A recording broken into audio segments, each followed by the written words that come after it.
नमस्कार। ज्योतिष दीपमाला YouTube channel में आप सभी दर्शकों का हार्दिक अभिनंदन। हमारे देश में जिसका नाम हिंदुस्तान भी कहते हैं, भारत भी कहते हैं, इंडिया भी कहते हैं, नाना प्रकार की भाषा, नाना प्रकार के लोग, अलग अलग राज्य, अलग अलग सबकी बोली भाषा, और इसी प्रकार हमारे इस भारत में सुंदर अलग अलग प्रांतों के अलग अलग त्यौहार। अभी आपने 2 दिन पहले या कल देखा होगा करवा चौथ का व्रत। अब 13 अक्टूबर को अहोई अष्टमी का व्रत है। अहोई अष्टमी का व्रत जब हमने इसका पढ़ा, सोचा, मनन किया, तो वास्तव में हमारे ऋषि मुनि कितने विद्वान और कितना उन्होंने शोध कार्य किया। आज के अमेरिका कोई वैज्ञानिक कोई चीज़ बनाता है तो उसकी बड़ी बड़ी चर्चा होती है, टेलीविज़न में दिखाया जाता है, लेकिन हमारी ऋषि मुनियों ने अपने संतान के लिए, अपने जो उनके शिष्य है उनके लिए क्या क्या सोच की आए, आज अहोई अष्टमी का व्रत का महत्व बताते हैं। अहोई अष्टमी का व्रत नारद पुराण में और पद्म पुराण के अनुसार कार्तिक मास में आने वाले इस वर्ष का महत्व अधिक बढ़ जाता है, जो संतान की आयु, विघ्न बाधाओं को दूर करने से और मुक्ति और सुख समृद्धि के लिए कामना के लिए अहोई अष्टमी का व्रत किया जाता है। अहोई अष्टमी का व्रत इस साल 13 तारीख यानी सोमवार को, कब से लगेगा 13 तारीख अष्टमी तिथि 12:24 से लेकर और 14 तारीख 9:11:09 तक। तो यानी जो अहोई का अष्टमी का व्रत होगा वो 13 तारीख सोमवार के दिन होगा। अहोई अष्टमी के महत्वपूर्ण त्यौहार हिंदुओं का है।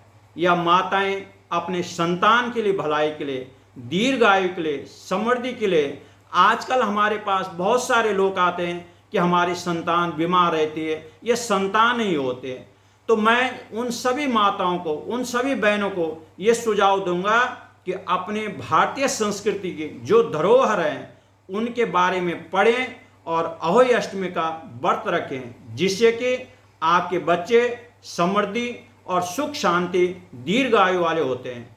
कार्तिक मास की कृष्ण पक्ष की अहोई अष्टमी पड़ने वाला त्यौहार उत्तर भारत, विशेषकर उत्तर प्रदेश, हरियाणा, पंजाब, राजस्थान, इन जगह इनका विशेष व्यापक महत्व है। वैसे तो अन्य प्रांतों में मनाया जाता है, लेकिन जो ये नॉर्थ ईस्ट वाले जो प्रांत है उसमें अहोई अष्टमी का त्यौहार विशेष मनाया जाता है।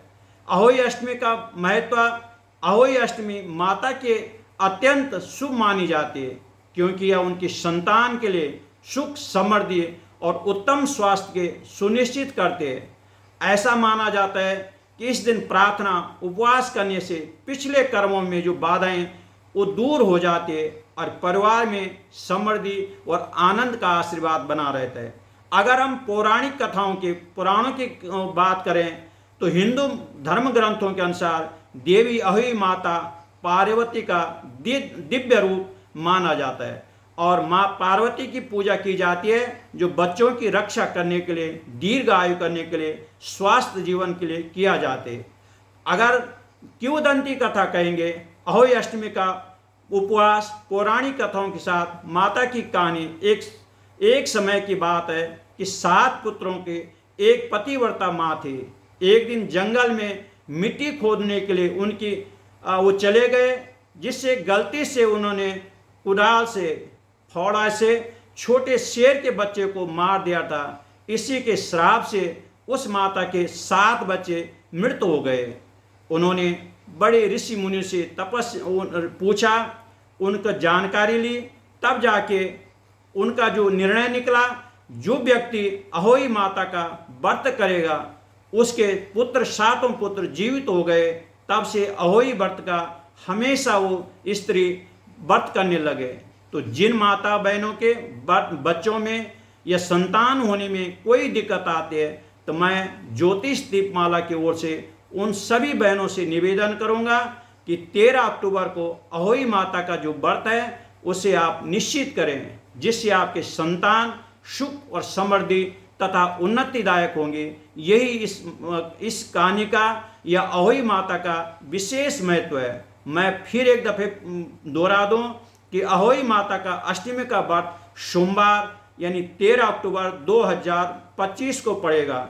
और जो इसकी कथा होती है, जैसे हमारी माताओं ने करवा चौथ की कथा पढ़ी, तो अहोई जो मुहूर्त होता है वो शाम 6:05 से लेकर और 7:18 तक 1 घंटा 13 मिनट की अवधि में इस व्रत का जो पारायण होता है, जो कथा होती है, उसको करें। और फिर जाके जो माताएं बहनें जो व्रत रखते हैं उसका तुरंत उसका निवारण करें। दूसरी किंवदंती कथा होती है कि बहुत सारे आज देखते हैं, ये स्याऊ एक शौकार की कहानी भी आती है कि उसके पुत्र मर गए थे, उन्होंने फिर इस कथा करो। दूसरे उसमें एक बहुत सारी माताएं एक चांदी की माला, उस चांदी की माला का स्याऊ माला कहते हैं। स्याऊ माला जब व्रत करते हैं तो उस समय गले में धारण करते हैं। ये स्याऊ माला चांदी के छोटे छोटे मोती के बिंदु मोती के दाने उसमें पिरोए जाते हैं। जितना व्रत आप करेंगे उतने प्रत्येक साल में एक एक मोती चांदी का उसमें पिरोना पड़ता है। और जिस समय ये कहानी पूजा करते हैं या कहानी पढ़ते हैं उस समय स्याऊ की माला को अपने गले में धारण करते हैं। इस माला का पीछे जो इससे मानसिक शांति और जो बच्चों के मन में, जो बच्चों के लिए प्रति हमारे मन में किसी प्रकार का भय रहता है तो इस स्याही माला पहनने से उसके निवारण तुरंत हो जाता है और उस घर में सुंदर कन्या पुत्र पुत्री का उत्पन्न हो जाते हैं। ये अहोई माता का वरदान है। धन्यवाद।